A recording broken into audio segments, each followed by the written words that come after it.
would have just played through your 10-0 matchups, then a tiebreak. Now you have to sit down and play the psychology of your opponent, who's going to bid what, and who's going to try and get that edge of only needing a draw for a win. You were talking about, your students and how you would maybe coach them approaching certain chess scenarios. What would be your advice when going into Armageddon? Boy, I've never played Armageddon myself, although I thought about bidding, and I've actually helped people Armageddon bid and get the bid that they wanted to be a few seconds below their opponent.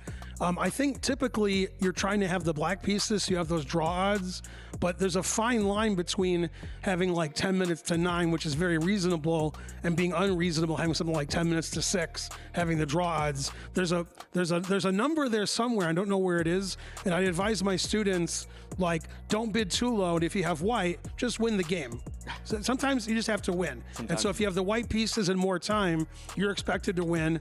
And if you have the black pieces and a similar amount of time, you're expected to hold the draw, which wins the match. It's very difficult, and it's exciting to watch the bidding process and see how the players react. And don't forget, the fact is there's no increment whatsoever. So if you bid really low, you ain't getting no extra time. So don't think about it. And part of that then becomes, as white, not only am I playing you on the board, I'm just letting the game last as long as possible, because at some point you're going to panic and make some stupid move and make it real easy for me to crush you. Yeah, flagging is in play throughout the entirety of this tournament. Again, with no increment from the beginnings to the Armageddon. I think, again, we're going to be very curious to see who really puts that clock pressure on their opponents. It's not only in play, it's encouraged. Yeah, nobody's going to feel sorry for you.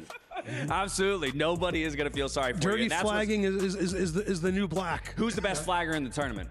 Sarin. Sarin? You agree? Sarin or Firouzja. Okay, all right. Keep your eyes on those two. 1 minute to go until we dive into that first matchup today. So let's go ahead and reframe. Back to Jan Nepomniachtchi and Yesipenko. Final thoughts from each of you. I'll start with Maurice.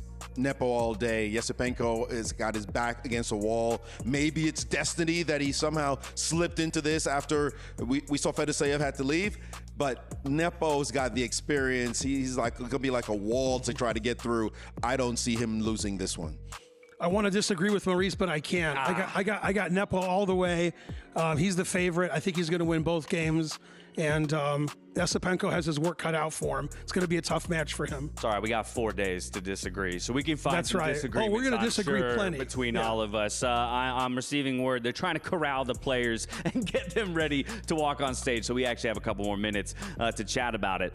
Whether or not it's this matchup or looking at other big matchups throughout the tournament, is there one that you particularly excited for? You know, that's like, ooh, that one is already. I've got my calendar set. The alarms are set. If you're on the other side of the world, you should be waking up for this one. What would you be looking at? It's got to be Fabi versus Magnus. Yeah. Teammates in the same group of death, Group D for death, for devastation and destruction. Somebody's going to be dejected after that matchup. And to see them play again, they've been playing now for easily over a decade.